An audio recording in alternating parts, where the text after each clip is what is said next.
साथियों नमस्कार। मैं दिल्ली से चला था नागपुर के लिए। 2 दिन बाद नागपुर पहुंचा और नागपुर से केंद्रीय अधिवेशन SC/ST वेलफेयर एसोसिएशन जो कर्मचारी संघ है रेलवे का, उसकी पूरी वीडियो मैंने आपको दिखाई है। आज दोपहर में मुझे लखनऊ जाना था तो दिल्ली की ट्रेन में मैं नहीं बैठा और मैं सीधा गोरखपुर वाली ट्रेन में बैठ गया हूँ। गोरखपुर की इस ट्रेन का नेतृत्व कर रहे हैं बच्चू लाल जी। बच्चू लाल जी किसी परिचय की मोहताज तो नहीं है, लेकिन फिर भी मेरे दर्शकों के लिए नहीं हो सकते क्योंकि पहली बार मैं उनका साक्षात्कार ले रहा हूँ। बच्चू लाल जी, इस पूरी जो ट्रेन है, पहले तो मैं बता दूं आपको, एक समय था डॉक्टर अंबेडकर जब संविधान लिखने की स्थिति में नहीं थे तो हमारे समाज को जूते चप्पल पहनकर सवर्णों के घर के आगे से निकलने की भी अनुमति नहीं थी। और एक आज का दिन है, मात्र संविधान लिखने के 75 वर्ष बाद ऐसी स्थिति बदली है कि मिस्टर BR बैरवा साहब, अशोक कुमार जी के नेतृत्व में और बच्चू सिंह जी के नेतृत्व में आज हम लोग कोट पैंट टाई पहनकर पूरी ट्रेन बुक कर अपने गंतव्य पर पहुँचे हैं। नागपुर पहुँचे हैं, संविधान दिवस मनाया है। बच्चू सिंह जी से बात करेंगे और जानने की कोशिश करेंगे क्या वो मोटिव थे कि आप लोगों ने नागपुर ही क्यों चुना। सर, स्वागत है आपका। धन्यवाद। सर, नागपुर क्यों चुना? क्या सर्वप्रथम एक मिनट भाई, 2 कदम और पीछे हो जाइए। चेहरे पे लाइट नहीं पड़ी तो बिल्कुल ब्लैक हो रहा है। ये बुझा दीजिए क्या? नहीं, 2 कदम और पीछे हो जाइए सर, थोड़ा सा और 2 कदम पीछे हो जाइए। और आप भी थोड़ा सा। सर स्वागत है आपका। धन्यवाद जी। सर्वप्रथम बाबा साहब के चरणों में श्रद्धा सुमन अर्पित करते हुए महामानव गौतम बुद्ध जी को प्रणाम करते हुए जी आज मुझे बड़ी प्रसन्नता है जी कि आप द्वारा हमसे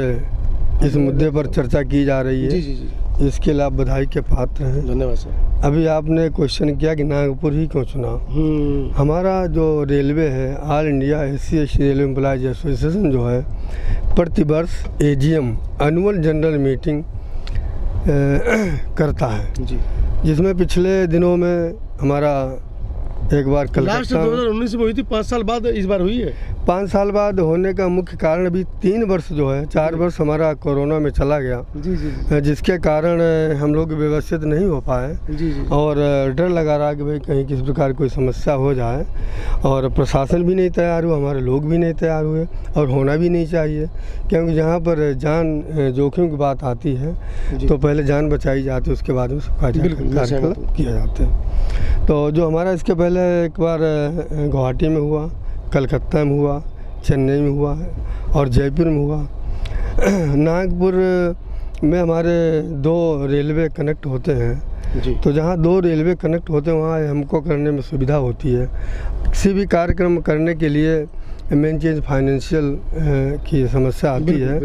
तो जब 2 रेलवे हैं तो फाइनेंशियल तरीके से मजबूती के साथ साथ, और वहाँ पर बाबा साहब ने जो दीक्षा भूमि है वहाँ पर दीक्षा ली थी बुद्ध जी की, जहाँ पर 22 प्रतिज्ञा उन्होंने दी थी। इसकी वजह सबकी पूरे सब इंडियन रेलवेज की हमारे साथियों की इच्छा थी कि ये प्रोग्राम जो है नागपुर में हुआ और संपन्न भी हुआ और बहुत बढ़िया ढंग से हुआ। 2 रेलवे थे, उन्होंने बहुत बड़ा सहयोग रहा। वहाँ पर माननीय हमारे रेलवे मंत्री और कानून मंत्री मेघवाल साहब और तमाम वहाँ के जो पदाधिकारी हमारे लोग आए हुए थे और विशेष रूप से वहाँ प्रशासन का सहयोग रहा। वहाँ पर 2 जनरल मैनेजर थे और DRM थे। इसके बाद तमाम प्रशासनिक अधिकारी वो आए और उन्होंने पूरा सहयोग किया। अच्छा, एक सवाल उठता है जी कि डॉक्टर अंबेडकर 14 अक्टूबर 1956 में इसी नागपुर की भूमि से वो कहते हैं कि मैं चाहता हूँ कि देश बुद्ध में हो। उन्होंने तमाम जितने भी देश के अंदर धर्म, जाति, लिंग भेदभाव थे उनको नकार दिया। उन्होंने कहा कि भारत बुद्ध में हो, बुद्ध के रास्ते पर चले, समता समानता बंधुत्व की भावना हो।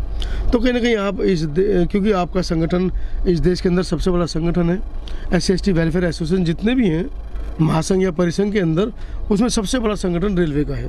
3.5 लाख की आपकी आबादी है, कर्मचारी है 3.5 लाख और 3.5 लाख कर्मचारी में अगर एक कर्मचारी के घर में 5 सदस्य हैं तो 3 पंजे 15 लगभग 20 लाख परिवार का 20 लाख लोगों का परिवार आपका सदस्य है। तो कहीं ना कहीं इस बार जो 2 दिवसीय आपका अधिवेशन नागपुर में हुआ है, तो हम ये मान लें कि बाबा साहब ने जब 56 में धर्मांतरण किया था उसके बाद पहली बार इतनी बड़ी संख्या में बहुजन समाज के लोग नागपुर में एकत्रित हुए और आपने कहीं ना कहीं उनको बुद्ध के प्रति आसक्त किया है। ऐसा हमारा जो SC/ST एसोसिएशन है जी। अभी मैंने आपको बताया कि प्रतिवर्ष यह प्रोग्राम करने के लिए एक तरीके से प्रतिबद्ध हो चुका है जी। और 4 साल या 5 साल जो भी नहीं, कोरोना वजह से नहीं हो पाया, तो इसी बार नहीं, इसके पहले भी हर बार प्रायोरिटी दी जाती है।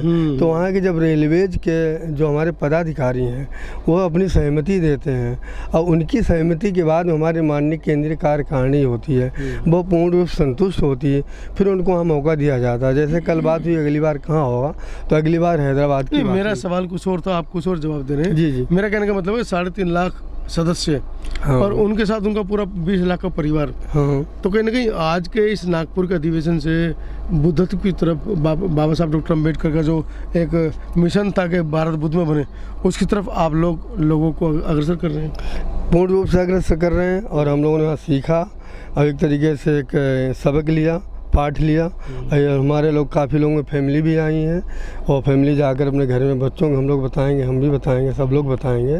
तो यही अनुपालन करने के लिए बाबा साहब का जो है, जिन्होंने कहा है, उसके लिए हम लोग प्रतिबद्ध हैं और इसको करेंगे भी। चलिए, बहुत सारे साथी हमारे साथ जुड़े हैं, पीछे आप देख रहे हैं रेलवे के सारे साथी हैं। सर, जो मैंने सवाल पूछा कि आप लोग SC/ST रेलवे एम्प्लॉयज़ एसोसिएशन के सदस्य हैं, कर्मचारी हैं, सरकारी लोग हैं, तो डॉक्टर अम्बेडकर एक बड़ी भूमिका आप लोगों की मानते थे, क्योंकि कर्मचारी हैं, पढ़े लिखे लोग हैं, बुद्धिजीवी वर्ग है, तो आपके ऊपर जिम्मेदारी होती है पे बैक टू सोसाइटी की। जो लोग नौकरी में नहीं है और कम्युनिटी के लिए काम कर रहे हैं, उनको वो आप पे बैक टू सोसाइटी करें, अपनी सैलरी का 5% दें, वो आप दे ही रहे हैं, SC/ST रेलवे एसोसिएशन में दे रहे हैं। लेकिन इस बार नागपुर और नागपुर में बाबा साहब क्या संकल्प लेकर आए हैं, परिचय के साथ। मैं प्रमोद कुमार जी। एनी रेलवे के अपर जोनल महामंत्री जी। और वाराणसी मंडल के मंडल मंत्री हूँ। ठीक। बनारस के जी। जहाँ पर रविदास जी को, रविदास जी जहाँ पैदा हुए जी, जहाँ संत कबीर पैदा हुए, जी, उस धरती के वासी हैं हम। आप तो पहले से बुद्धिस्ट हैं। या जी, बुद्धिस्ट हैं। और जो आपका कहना है कि आप नागपुर में ही क्यों रखा गया, जी, जी, जी, जी। तो नागपुर में इसलिए रखा गया कि मेरे साथ के जो SC/ST कर्मचारी जो पूरे ऑल इंडिया के हैं, अगर वो आएंगे, नागपुर में आएंगे, तो बाबा इनका बाबा साहेब का जो दीक्षा भूमि है उसका दर्शन करेंगे, उसका भ्रमण करेंगे, भगवान बुद्ध का जो है उसका भी वहाँ पर दर्शन करेंगे, 22 प्रतिज्ञा का वो लोग देखेंगे, करेंगे, जो उनमें और लालसा बढ़ेगी। जी। इसलिए हम लोग कहीं ना कहीं आप लोग देश को बुद्ध में बनाने का भी काम कर रहे हैं। यही हमारा लोग का विचार था। तो बहुत बड़ी बात बोली है सर ने। डर नहीं लगता? क्यों डर, कौन सी का लगेगा? केंद्र सरकार कह रही है देश को हिंदू राष्ट्र बनाएंगे। तो हिंदू राष्ट्र अपनी जगह है, हम हिंदू हैं कहाँ, हम तो सनातनी हैं। हम लोग तो भारत के मूल निवासी हैं। हम लोग तो भारत के मूल निवासी हैं। आप हिंदू हो? हिंदू है ही नहीं। हिंदू कोर्ट कहाँ है? सुप्रीम कोर्ट ने कह दिया कि हिंदू धर्म ही नहीं है। गृह मंत्रालय ने कह दिया कि हिंदू धर्म है ही नहीं है। तो हम हिंदू कहाँ हैं? हम मानव हैं। अब मानो एक समान। अरे सर, आपको बांटने के लिए आरक्षण में वर्गीकरण का मामला ले आए वो लोग। वो करते रहें, लेकिन हम लोग बंटने वाले नहीं हैं। अरे सर, बढ़ गए। दिल्ली के अंदर बड़े बड़े मंचों पे अनुसूचित जाति के लोग बढ़ गए आपस में। वो कह तो रहे हैं, वो जो कर रहे हैं वो RSS के लोग हैं। वो किसके लोग हैं इससे हमसे मतलब नहीं है। मेरे लोग जो हैं मेरे साथ जुड़े हैं, हम लोग साथ में हैं, साथ में रहेंगे। अच्छा, मतलब आप रेलवे के लोग पूरा मुट्ठी बनाकर अपना काम करते रहेंगे? बस हम लोग SC/ST सब कोई भाई जितने हैं, हम लोग एक है, एक रहेंगे। उसमें चाहे वर्गीकरण इसमें नहीं हो पाएगा। अच्छा, मंच पे ये कहा गया, सर मैं आपसे बात कर रहा हूँ, मंच पे ये कहा गया कि OPS को लेकर रहेंगे, OPS देंगे तो सरकार बची रहेगी, नहीं तो सरकार को बिठा देंगे। ये OPS के लिए जो डिमांड चल रही है या कहा गया, तो इसमें मेनली प्रशासन की तो खैर कोई बातें नहीं। जिस तरीके से हमारा मुख्यतः जो हमारे देश के प्रधानमंत्री हैं, विशेष रूप से उनको ध्यान दे करके उन्हीं के द्वारा लाया जा सकता है। नहीं, आप लोग 3 बार उनको प्रधानमंत्री बना दिए, वो एक रात में नोटबंदी कर देते हैं, एक ही रात में कानून पास कर देते हैं। तो OPS जैसे मामले पर, SC/ST एक्ट जैसे मामले पर और वर्गीकरण जैसे मामले पर वो चुप्पी क्यों साधे? इस बारे में क्या कहना है? चुप्पी तो इसलिए साधे हैं कि कहीं न कहीं किसी न किसी तरीके से उनको दबाव क्या उनको साथ मिल रहा है। वो बार बार प्रधानमंत्री बनते हुए चले जा रहे हैं। मान लीजिए हम नहीं जा रहे हैं और वास्तव में बहुत लोग नहीं जा रहे हैं, फिर भी वो बन जाते हैं। जी। बनने के कारण है कि थोड़ा अलग हट के बात करूं, जैसे प्रधानमंत्री बनने के लिए जो इलेक्शन होता है, चुनाव होते हैं, एमपीज का होता है, तो कुछ ऐसी सुविधाएं उन्होंने गाँव में दे रखी हैं, तो उसमें हमारे लोग जो है भ्रमित हैं और सपोर्ट करते हैं, जीतते हैं, उनको वोट मिलता है, जीतते हैं उन सुविधाओं की वजह से। गांव से वोट थोड़ी जाता है, वो तो लोकसभा और राज्यसभा का वोट जाता है। हाँ, तो तो प्रधानमंत्री तो वही बनते हैं सर, नहीं कर पाएंगे भाई, उस पर हम लोग टिप्पणी नहीं करेंगे। चलिए वर्तमान में जो व्यवस्थाएं हैं, जैसे कि राज्य सरकार कहती है, जैसे कि राज्य सरकार कहती है, जैसे कि राज्य सरकारों को संविधान से एक नोटिस दिया गया है कि आप अपने नागरिकों को प्राथमिक शिक्षा फ्री करें, उसकी तरफ, क्योंकि इतना हाथी जैसा बहुजन समाज है और कहीं ना कहीं गरीब भी है, उसके पास व्यवस्थाएं नहीं है, तो क्या शिक्षा मिल पा रही है, इस पर भी चर्चा कर ले।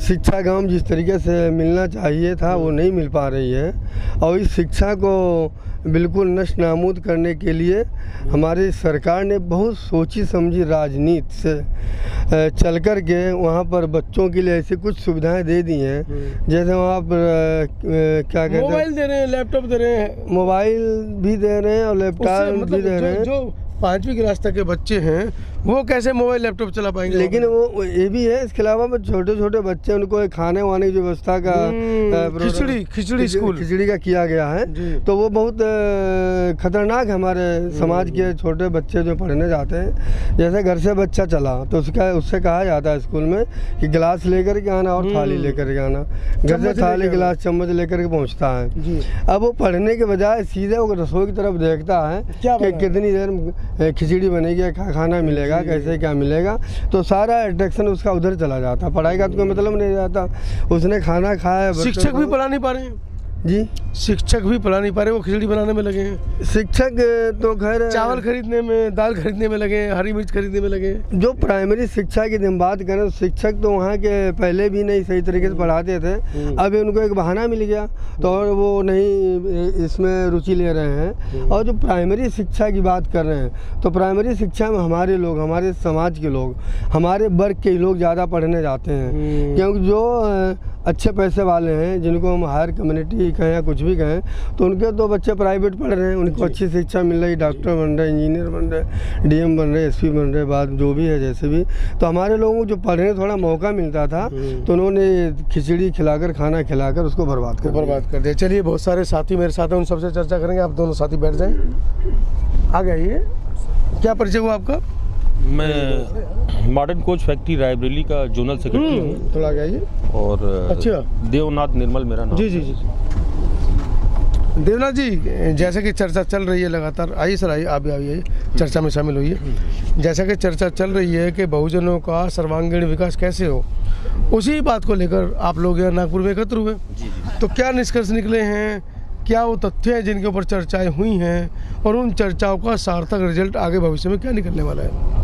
देखिए, नागपुर में जो अधिवेशन हुआ है वो एक्चुअली 2 रेलवे ने ज्वाइंट किया है, साउथ ईस्ट सेंट्रल रेलवे और सेंट्रल रेलवे। चूँकि किसी एक रेलवे को, मैं अभी मुझसे पूर्व में बच्चूलाल साहब ने भी बताया कि फाइनेंस की प्रॉब्लम होती है, तो एक ज्वाइंट वो किया गया। और नागपुर को क्यों चुना गया, क्योंकि 26 नवंबर को कॉन्स्टिट्यूशन डे था, और नागपुर जो है दीक्षा भूमि, तो दीक्षा भूमि का डॉक्टर BR अम्बेडकर के जीवन से बहुत मतलब गहरा संबंध रहा है। जैसा कि उन्होंने 22 प्रतिज्ञाएं ली वहाँ पर, और हिंदू धर्म को उन्होंने त्याग दिया और बौद्धिस्ट की तरफ, मतलब अपने लाखों अनुयायियों के साथ में बौद्ध धर्म को, मतलब क्योंकि सामाजिक असमानता के कारण ये बहुत बड़ी बात, सोशल डिस्क्रिमिनेशन हिंदू रिलीजन में है जी। तो उस वजह से वो आहत थे, चूँकि वो उस समय के बहुत काबिल व्यक्ति रहे हैं, संविधान लिखा, और इतने उच्च पदों पर रहने के बाद उनके साथ सामाजिक भेदभाव हुआ हिंदू धर्म के कारण। जी। तो जाहिर सी बात है, इस वजह से नागपुर को चुना गया। चलिए, 1932 में डॉक्टर अम्बेडकर ने कहा कि मैं इस धर्म में पैदा तो हुआ हूँ, लेकिन मरूंगा नहीं। जी जी। इस बात को उनको साबित करने के लिए लगभग 30 से 35 वर्ष लग गए और 56 में उन्होंने उस धर्म को त्याग कर वैज्ञानिक जो धर्म है, बुद्ध का जो धर्म है जी, बौद्ध धर्म में उन्होंने शिक्षा ली। मेरे साथ एक और साथी हैं, उनसे भी चर्चा करेंगे। थोड़ा आगे आ जाएं, परिचय दीजिए अपना। मैं साथियों जय भीम जी। मैं संजीव गोयल RDSO में जोनल प्रेसिडेंट हूँ और आपके साथ अभी सभा में सम्मिलित होने के बाद वापस हो रहा हूँ। तो संजीव भाई, नागपुर आए, हज़ारों की संख्या में ट्रेनें पहुँची और सारी ट्रेनों का एक निकाले तो लाखों की संख्या में लोग पहुँचे हैं, तो किस तरह का व्यवहार, किस तरह का संकल्प लेकर आप लोग वापस जा रहे हैं? देखिए, नागपुर चुनना एक अपने आप में बहुत बड़ी अद्भुत चीज़ थी। वो ही क्यों चुना गया, इसका भी एक रीज़न था जी। 26 नवंबर को हमारे कॉन्स्टिट्यूशन डे के उपलक्ष्य में हम वैसे ही प्रोग्राम करते हैं, हम सब पूरे देश में प्रोग्राम करते हैं और हम बहुत बड़ी एसोसिएशंस हैं। हम लगभग अभी आप जैसे बताया आपने कि 15-16 लाख परिवार हमारे साथ जुड़े हैं। जी जी। और that are totally Buddhist in mind, in venue and venture, सब कुछ बुद्धिस्ट हैं वो। अब चूंकि उनकी एक मंशा थी कि मैं कॉन्स्टिट्यूशन डे पे जाके और बाबा साहब ने जहाँ दीक्षा ली थी, जहाँ बाबा साहब को नमन करें और उनकी चीज़ों को देखें। आपको पता है कि जितने लोग गए थे सब लोग दीक्षा भूमि गए और दीक्षा भूमि जाने के बाद मैं भी 2 बार गया हूँ। हाँ, देखिए, उस दिन दीक्षा भूमि में जाने के बाद अलग अपने आप में एक प्रेरणा होती है कि देखा कि बाबा साहब 1932 में ही सोच रहे थे, 1932 में सोच रहे थे वहाँ पर जाके बौद्ध विहार में, दिल्ली बौद्ध विहार में जाके जी, बिल्कुल, कि हम बुद्धिस्ट को कैसे करें। उन्होंने सभा को संबोधित करने कही थी बात। एक बात कही थी कि मैं पैदा तो हिंदू धर्म में हो गया हूँ लेकिन मरूंगा नहीं। देखिए करिश्मा उस आदमी का कि वो मतलब 26 नवंबर 1956 को लेते हैं और 6 दिसंबर को उनका परिनिर्वाण हो जाता है जी। एकदम जो उन्होंने कहा था कि मैं ऐसा करूंगा वो किया। तो वो हमको ये देखना था कि बाबा साहब में कितनी शक्ति थी। हम देख रहे हैं उनमें बहुत सारी चीज़ें, हमने कम से कम 1000 वीडियोज़ बनाए हैं, उस दीक्षा भूमि की वीडियोज़ बनाए हैं जो हम लोग, चूँकि हम लोग सब गए, सब लोगों ने देखा और सब पूरे देश में फैलाएंगे। जो लाखों लोग आए थे यहाँ पर वो पूरे देश में चिंगारी बन के फैल रहे हैं। बुद्धिस्ट को हमको फैलाना है, बुद्धिज्म को हमको अपनाना है। That is the logic. ये चुनाव करने की वजह ये थी और उसी दिन अच्छी बात ये थी चूँकि नागपुर था और नागपुर में 26 नवंबर था, वहाँ बड़े बड़े मंत्री लोग, संतरी लोग सब आते हैं। तो हमारे मंत्री भी आए थे, हमारे रेल मंत्री, माननीय रेल मंत्री जी आए और उन्होंने हमको संबोधन किया, कुछ हमारी सुविधाओं के बारे में डिस्कस हुआ। और चूँकि देखिए हम लोग पॉलिटिकल पार्टीज़ नहीं हैं, एग्जैक्टली ये समझ लिए, हम लोग एसोसिएशन हैं और हम लोग वेलफेयर सोसाइटी हैं। वेलफेयर सोसाइटी का काम है कि हम वेलफेयर खुद का करें और दूसरों का करें, समाज का करें, क्या खुद का भी करें और दूसरों का भी करें। बाबा साहब ने 14 अक्टूबर 1956 को जब दम दीक्षा ली तो उन्हें लगा कि मेरे समाज को और आगे आना चाहिए, तो उन्होंने उसके 1 या 2 सप्ताह बाद खुद 5 लाख लोगों को दम दीक्षा थी। ये एक बहुत बड़ी चर्चा का विषय है कि बाबा साहब ने दम दीक्षा स्वयं तो ली और खुद भी दम दीक्षा लोगों को दी। ये इतिहास का पार्ट है, मैं बनाकर नहीं कह रहा हूँ इस बात को। अगर आप भी दम दीक्षा लेते हैं तो आपके अंदर भी वो अकूत ताकत है कि आप भी दूसरे व्यक्ति को दम दीक्षा दे सकते हैं। कुछ और साथी हैं, इन साथियों से चर्चा हुई है। धन्यवाद। मेरा नाम भगेलू प्रसाद है जी। मैं इंडियन रेलवे का वाइस प्रेसिडेंट हूँ, ऑल इंडिया SC/ST का, गोरखपुर का निवासी हूँ। तो क्या संकल्प लेकर जा रहे हैं? हम तो पहले से संकल्पित हैं, बहुत पहले से संकल्पित हैं और बाय बर्थ बुद्धिस्ट है, बाय बर्थ बुद्धिस्ट हैं, बाय परिवार बुद्धिस्ट है। पूरे समाज को मैं बुद्धिस्ट करता हूँ, पूरे समाज में शादी विवाह बौद्ध धर्म से करता हूँ। बुद्धिस्टों के गले काटने में 100 स्वर्ण मुद्राएं दी जाती थी, आपको डर नहीं लगा? नहीं सर, वो समय था एक प्राचीन काल का। आज का जो समय है किसी की हिम्मत नहीं जो गला काट ले, किसी की हिम्मत नहीं आज के समय में कोई गला काट ले।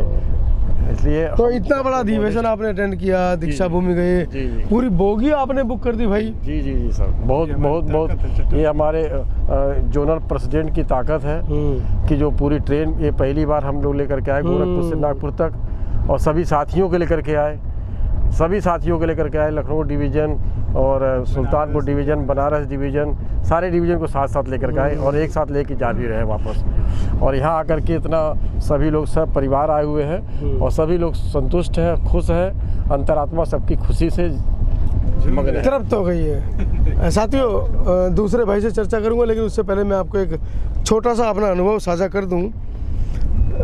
आज भी इस भारत देश के अंदर ऐसे गांव हैं जहां पर हमारे बहुजन समाज के लोग जूते चप्पल पहनकर जब गांव से बाहर निकलते हैं और किसी स्वर्ण की कोठी या मकान उसका आ जाता है तो उनको जूते चप्पल अपने हाथ में लेने पड़ते हैं। पिछले साल की ही वीडियो है, राजस्थान से वीडियो, भरतपुर से वीडियो आई थी कि महिलाएं जो हैं चप्पलों को उठाकर अपने सिर पर रखकर उनके घरों के आगे से निकलती हैं। जब उसके ऊपर हमारे सामाजिक संगठन है, भीम सेना है या भीम आर्मी है, बहुजन समाज पार्टी है, ये जो भी बहुजनों के लिए काम कर रही हैं, जब उन्होंने आवाज़ उठाई तो अब कम से कम महिलाएं सिर पर चप्पल नहीं रखती हैं, लेकिन हाँ आज भी चप्पल हाथों में उठा लेती हैं। तो मैं आवाज़का के एक समूह के लिए गुजरात जा रहा था, उन्होंने बाय एयर मेरी टिकट बुक की और जब प्लेन नई Delhi railway station Indira Gandhi station से उड़ा गुजरात के लिए और जब उसने लैंड किया,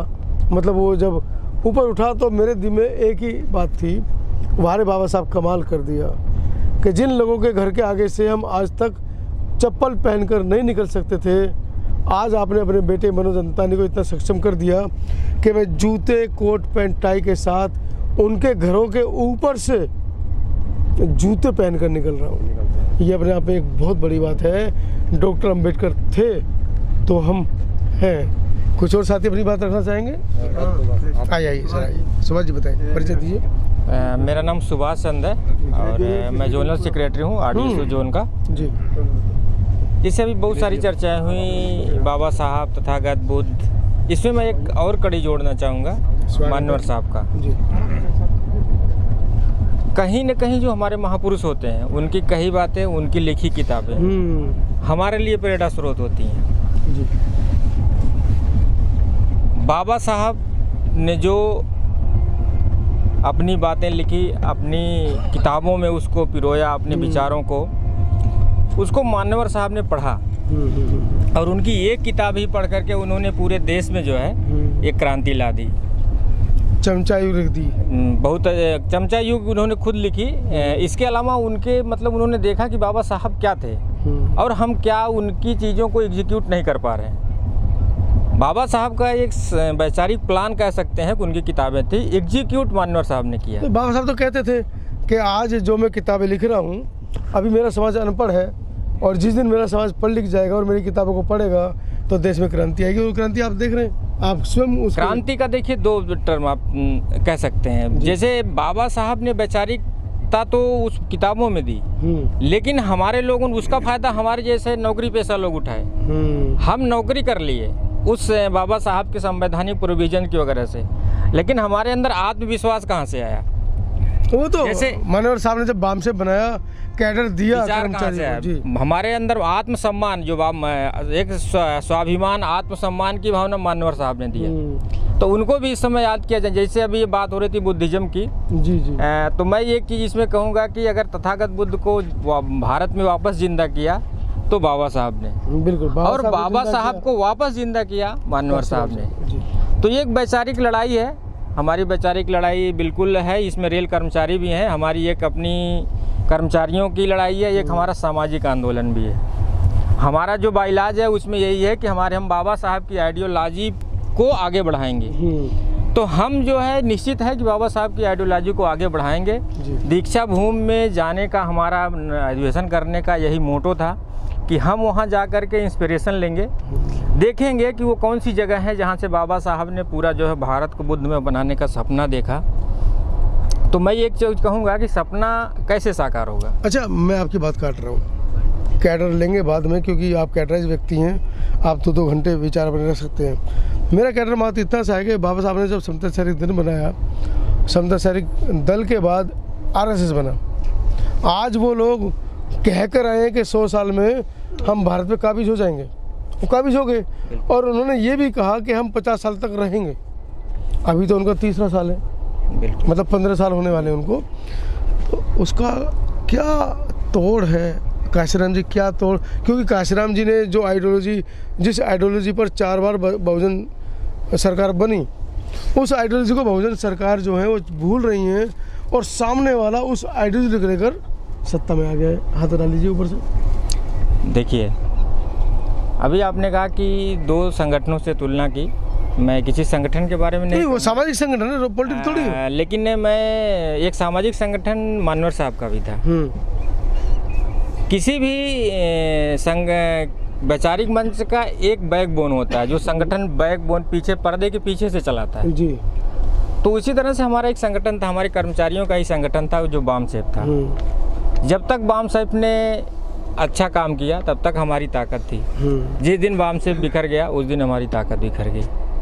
तो अगर उस संगठन का तोड़ आप पूछ रहे हैं तो मेरा यही है कि अगर जो भी जहाँ से विचार पैदा होते हैं, कर्मचारियों के संगठन, बामसेफ जैसे संगठन, वो जिस दिन अपनी जिम्मेदारी से पूरे काम करने के लगेंगे, उस दिन हम निश्चित है कि वापस अपनी ताकत को प्राप्त कर लेंगे। संभव है?